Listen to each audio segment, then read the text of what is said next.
अशा सरांना मी मनपूर्वक आभार मानतो। आणि यानंतर शेवटचं मनोगत आपल्या गंगा आश्रम येथील आपल्या गंगा आश्रमाचे उत्तराधिकारी महंत रामप्रकाशनजी महाराज यांना विनंती करतो की त्यांनी आपलं अनमोल असं मार्गदर्शन श्रोत्यांना करावं।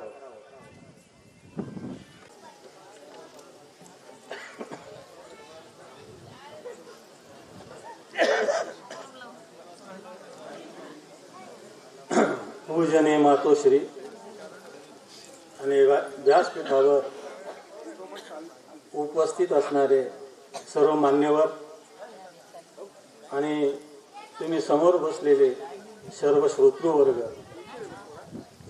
आज मातोश्रींच्या जीवनातला 81वा वाढदिवस आपण साजरा करतो। वाढदिवस हा शब्द तेवढा संयुक्तिक नाही, अविष्ट चिंतन सोहळा असं म्हणणं उचित ठरतं। तर आतापर्यंत या विषयावर बरंचसं काही मार्गदर्शन झालं। आपणही बसून बसून कंटाळलात, स्वतःच्या अनुभवाने मी आपल्याला सांगतो। पहा, अविष्ट चिंतन प्रसंगी ओम मृत्युंजयाय रुद्राय नीलकंठाय शांभवे अमृतेशाय शरवाय महादेवाय ते नमः। हा मृत्युंजय मंत्र मी म्हटलो। आता मी फार वेळ घेतच नाही, फार कमी वेळात, कारण मला माहिती असतं शाळेत केव्हाही गेलं तरी चालतं, पण शाळा वेळेवरच सुटत असते। आणि म्हणून या अनुषंगाने मला एवढंच बोलायचं आहे की आज ममराज भाऊंच्या मातोश्रींचा हा 81वा अभिष्ट चिंतन सोहळा या ठिकाणी होतो आहे। त्यांचं वय 81 वर्षाचं झालं। जसं सरांनी मध्ये बोलले सर की वाढदिवस आपल्यात नव्हताच, तो नंतर आला। मी ते सांगतो की वाढदिवस नव्हताच, तो फार 15-20 वर्षापासून त्या वाढदिवसाला खूपच वाढ मिळाली। आणि वास्तविक हा वाढदिवस दांडेकर मामा होते। दांडेकर मामा असं म्हणायचे, अरे वाढदिवसाला मला बोलू नका। का बोलू नका? आता जसं मातोश्रींचं आयुष्यमान जर 100 वर्षाचं असेल, आज 81वा वर्ष आपण हा सोहळा करतो आहोत, म्हणजे 100 वर्षातून किती वर्ष गेली? तर वाढदिवस म्हणणं उचित नाहीये, अभिष्ट चिंतन म्हणणं योग्य आहे। तर पहा, मातेचा हा सोहळा, माता सरांनी बरं सांगितलं आईच्या बद्दल, पण आईच्या बद्दल कितीही सांगितलं तर ते न संपणार असतं। आईचं वर्णनच वर्णनातीत असतं, ते वर्णन करण्याची क्षमता आपल्या सर्वसामान्य माणसाला नसते। आईचं वर्णनच होऊ शकत नाही हो, कारण माता शब्द असं दिग्दर्शित करतो। माता शब्दामध्ये 2 धातू आहेत। पहा, माता शब्दामध्ये एका माईनं, मान या शब्दाचा अर्थ असा की जगामध्ये आईला सर्व मानतात। जगामध्ये आता नंतरच्या काळात अलीकडे काही काही होत असेल, पण आई हा शब्द सर्वांना हा जगमान्य शब्द आहे। आई हा शब्द सर्वत्र विखुरलेला, सर्वांच्या जीवनात ओतप्रोत भरलेला। आई, माता शब्दामध्ये एका धातूचा अर्थ होतो मर्यादा। तर माता आपल्याला त्या उदरामध्ये राखून, आपलं संगोपन करून, आपल्याला शिकवून, संस्कारित करून या जनमानसामध्ये त्याला वावरण्याची एक कला शिकवते। म्हणून सांगायचा आशय आहे की सरांनी सांगितलं की आई ही सगळ्यांच्या अगोदरची गुरु असते। माता सर्वांच्या अगोदरची गुरु, सर्वांच्या अगोदरची आहे, श्रेष्ठ आहे, माता आहे ती। कारण त्या असल्या मातेचं हे 81व्या वर्षाचं अभिष्ट चिंतन करून ममराज भाऊनी असं कधीच म्हणायचं नाही की मी माझ्या आईच्या ऋणातून मुक्त झालो। आईचं ऋण कधीच फिटत नसतं। न ऋण जन्म द्यायचे फिटे, जी जन्मदात्री आई आहे ना, तिचं ऋण कधीच फिटत नाही, कोणीच फेडलं नाही आजवर। असं आईचे ऋण, अनंत आईचे ऋण आपल्यावर असतात। आणि म्हणून त्या ऋणातून मुक्त होण्यासाठी आपली संस्कृती आपल्याला सांगते की मातृदेवो भव. पहा, म्हणून आईची सेवा करा, दुसरं काही करू नका. तुम्ही आईची सेवा करा. एखाद्या वेळेस तीर्थयात्रेला नाही गेले, कुठं नाही गेले, पण आईची सेवा केली तर त्या आईच्या सेवेने भगवंत तुमच्याकडे येईल. आपल्याला माहिती आहे की पुंडलिक रायांनी काहीच केलं नाही, फक्त आई वडिलांची सेवा केली तर भगवंताला तिथे येऊन विटेवर उभं राहावं लागलं. माझा सांगायचा आशय आहे की आई हे एवढं मोठं नाव आहे, एवढं मोठं नाव आहे की त्या नावाचा यथोचित प्रकारे असं काही गुणवर्णन, महिमा वर्णन करताच येत नाही. अशा प्रकारची आई असते आणि त्या आईचा सोहळा त्या ठिकाणी केला.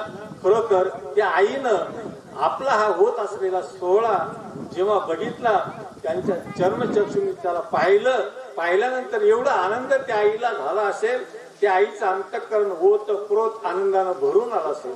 पहा, हा आनंद सोहळा आहे. मुलाचं हे कर्तव्य आहे. मुलं आपल्या कर्तव्याच्या बाजूला जात आहेत. मनुष्याने कर्तव्यावर आरूढ असावं, कर्तव्याच्या परांगमुख होऊ नये, कर्तव्याच्या सन्मुख असावं. आणि जो मुलगा सन्मुख असतो खऱ्या अर्थानं त्याला पुत्र म्हणण्यामध्ये काहीच हरकत नसते. कारण पुत्र त्याला म्हणत असतात की पुत्रांनो नरका त्रायत इति पुत्राहा. जो माता पित्यांना, वडिलांना हू नामक नरकातून तारतो त्याला पुत्र असं म्हणतात. तेव्हा ही संज्ञा बरोबर होते. म्हणून मातोश्रींचा हा आनंद सोहळा 81व्या वर्षामध्ये त्यांचं झालेलं पदार्पण खरोखर आनंददायी आहे, प्रेरणादायी आहे. आता ममराज भाऊंनी हा कार्यक्रम ठेवला. हा कार्यक्रम ठेवल्यानंतर त्यांना काही वाटलं असेल आपण अशा प्रकारचा कार्यक्रम करू. त्यांचा काही हेतू असेल की जनमानसाने सुद्धा याच्यातून काहीतरी धडा घेतला पाहिजे, त्यांनी काही शिकलं पाहिजे. कारण मनुष्य जे काही गोष्टी करतो ना त्याचा जनमानसावर परिणाम व्हायला पाहिजे. आता बघा, यांनी यांच्या आईच्यासाठी एवढी मोठी तुला केली, एवढा मोठा कार्यक्रमाचं आयोजन केलं. हा सोहळा कमीत कमी ज्यांना आई आहे त्या मुलाच्या लक्षात, त्यांच्या लक्षात आला असेल, त्यांनी बघितलं असेल की आईचा एवढा सोहळा होतो, मी माझ्या आईशी चांगलं बोलत नाही. बघा, एवढं जरी त्याला वाटलं ना, खटकलं ना, तरी या सोहळ्यापासून तो काहीतरी शिकला. आणि हे शिकावं माणसाने. जसं आपल्या PS साहेबांनी सांगितलं, त्यांनी समाजावरती एवढं मोठं प्रबोधन केलं, चांगलं केलं, खूप चांगलं प्रबोधन केलं. तर असलं प्रबोधन केल्यानंतर निश्चित आपण जर आपल्या मनावर घेतलं, अंतःकरणामध्ये ते बिंबवलं ना, तर आपल्यावर त्याचा आघात होतो, परिणाम होतो.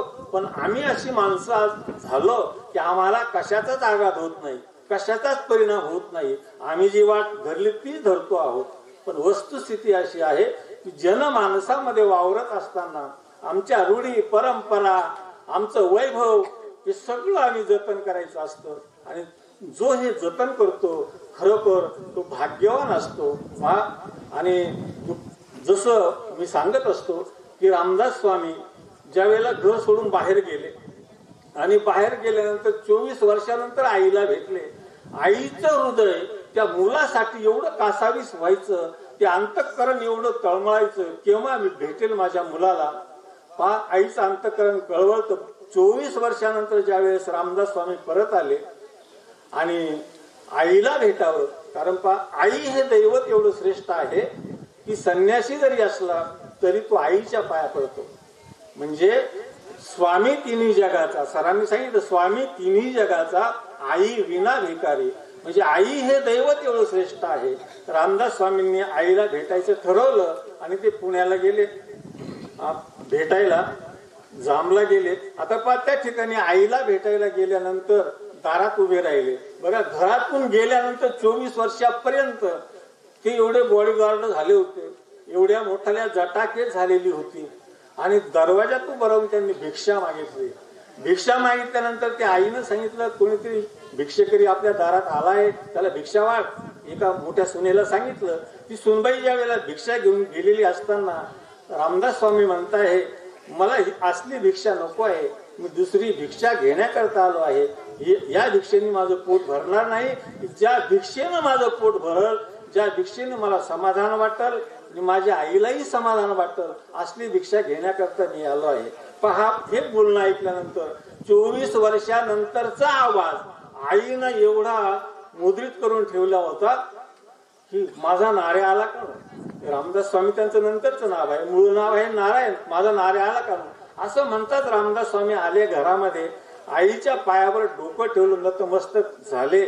मला हे सांगायचं होतं, एवढा मोठा तपस्वी साधू माणूस आईच्या पायावर ज्या वेळेला नतमस्तक होतो, आई डोक्यावरून तोंडावरून हात फिरवत असताना म्हणते, अरे नाऱ्या, एवढा मोठा झाला, एवढे तुझ्या जटा, एवढं हे बघ, तुझ्या वियोगामुळं, तू गेल्यामुळं मी रडून रडून माझे डोळे गेले, मला आता दिसत नाही.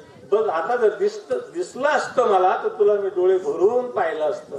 पहा, ज्या रामदास स्वामींनी 24 वर्षापर्यंत जपमाळा जपली होती, ते बोट, ते हात आईच्या डोळ्यावर फिरवतात आईला डोळे आले.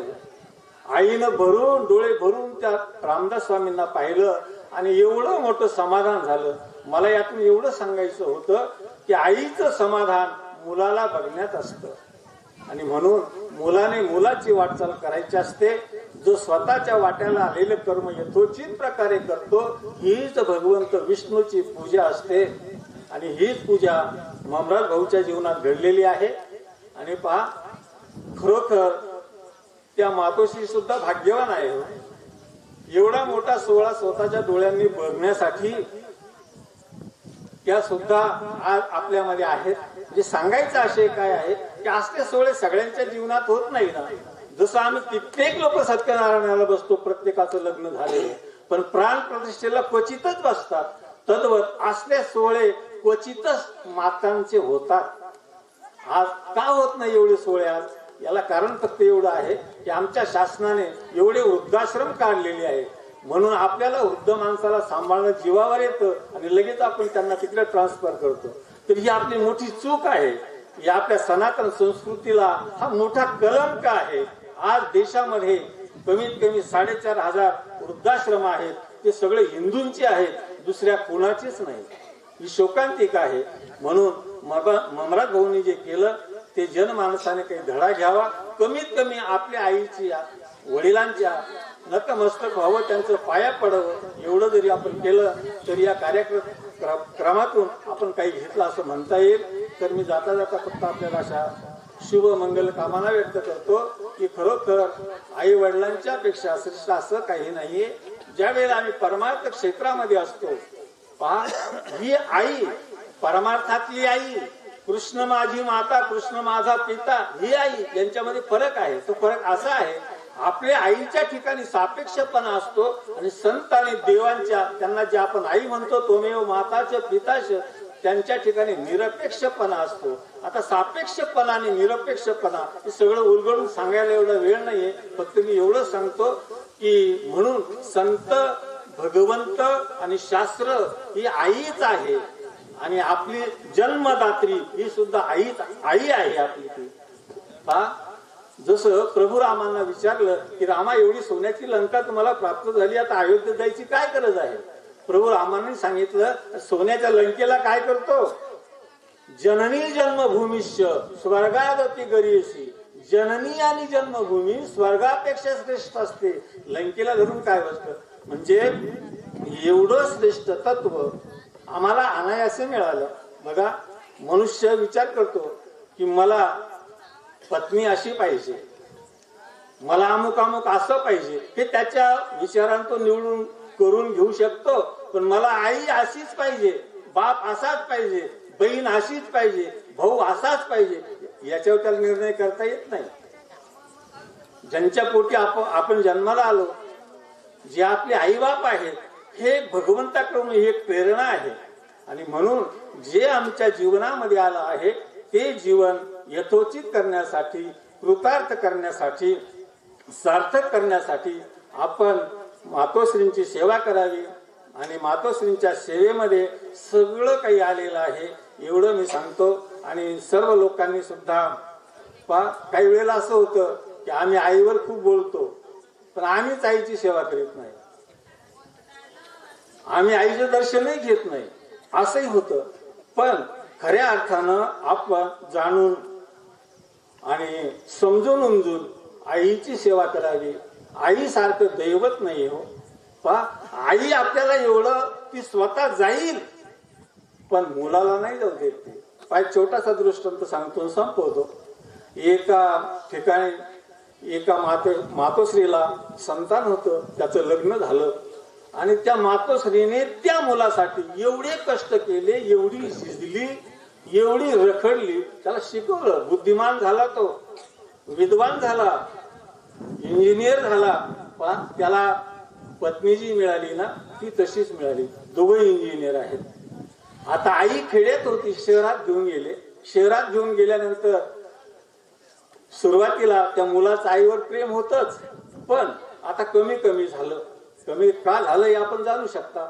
आणि पहा, कमी झाल्यानंतर आता उतार वयामध्ये, म्हातारपणामध्ये आईला काही खोकला यायला लागला. आई खोकायला लागली. खोकत असताना ती सूनबाई तिच्या नवऱ्याला म्हणते, या म्हातारीच्या लेकाला म्हणते, अहो दिवसभर ड्युटीला जायचं, रात्री जेवण करून झोपावं वाटतं, झोपलं तरी म्हातारी झोपूच देत नाही, एवढी खोकत राहते. पहा, तर ते सांगताय ज्याच्यामुळे मी एवढा मोठा झालो आणि एवढा मोठा झाल्यामुळंच तू माझ्याशी विवाहित झाली. म्हणजे हे जे उपकार आहेत ते आईचे आहे. त्या आईच्या बद्दल तू अशी बोलते. पण रोज रोज पुन्हा पुन्हा त्यांच्या भानगडी व्हायला लागल्या आणि भानगडी व्हायला लागल्या तर शेवटी निक्षून सांगितलं, तुम्हाला आईच प्रिय आहे ना, आईला सांभाळा. तर पहा, त्यांनी सांगितलं असं काही करू नको, मी आईची व्यवस्था करतो. पण आईची व्यवस्था करण्यासाठी त्याला असं वाटलं कुठे व्यवस्था केली तर लोक नावं ठेवतील. आणि पहा, आईला घेऊन तो जंगलाच्या दिशेने निघाला. बऱ्याच दूरवर गेल्यानंतर ज्या वेळेला जंगलाचा रस्ता लागला त्यावेळेला आईच्या लक्षात आलं, हा मुलगा मला इकडे कुठे घेऊन चालला. याच्या मनात काहीतरी आलंय आता. अहो, ज्या मुलाला लहानसं मोठं केलं, वाढवलं, स्तनपान केलं, दुग्धपान केलं, त्या आईला काय त्याचं मनोगत कळणार नाही, हा कोणत्या वाटेने चाललाय समजणार नाही. हो, आईला सगळं कळतं. तिथं दूरदर्शन, दूरश्रवणची काहीच आवश्यकता नसते. हे जाणून घेणार ते हृदय असतं. त्या हृदयाने जाणलं, ओळखलं की हा बाळ मला कुठेतरी चाललाय घेऊन. आता पण जंगलाचा रस्ता लागता बरोबर प्रत्येक झाडाची पानं तोडायची, चालत टाकायची, त्या रस्त्याने जायची. ती पण दूरवर गेल्यानंतर मुलाने सांगितलं की आई तू इथं बस, मी येतो आता. आईच्या लक्षात आलं आता मला इथं सोडून निघून जाणार आहे. तरी सुद्धा ती आई त्याला म्हणते, अरे बाळा, हे जंगल आहे, इथे हिंस्र प्राणी आहे, एखाद्या वेळेला तू कोणाचा भक्ष्य होशील तर हे बघ तुला रस्ता सापडणार नाही जंगलाचा. पण मी तुला सांगते की आपण जंगलाच्या मार्गाला लागलो ना, वाटेला लागलो ना, जंगलात शिरलो ना, त्यावेळेला मी झाडांची पानं तोडीत तोडीत टाकीत आली. ते पानं जिथं तिथं तुला सापडतील वाटेला, त्याच वाटेने तू जा. म्हणजे आईनं मुलाला सकुशल घरी पाठविण्यासाठी, स्वतःचा काही एक विचार न करण्यासाठी ती जशी वाट दाखवली, आईचं हे काम असतं. आई करते तर आपलं पुत्रत्व या नात्यानं आपलंही काम असतं, आपलंही कर्तव्य असतं. पण आज लोक कर्तव्यावर आरूढ होत नाही, कृतज्ञपणा करतात. तर आपण कृतज्ञता बाळगावी, कृतज्ञ होऊ नये. एवढी कृतज्ञता हा शब्द जर तुम्ही तुमच्या जीवनामध्ये आत्मसात केला तर या कार्याचं फळ आपल्याला मिळालं, एवढं मी या ठिकाणी सांगतो आणि माझ्या या शब्दांना या ठिकाणी विराम देतो.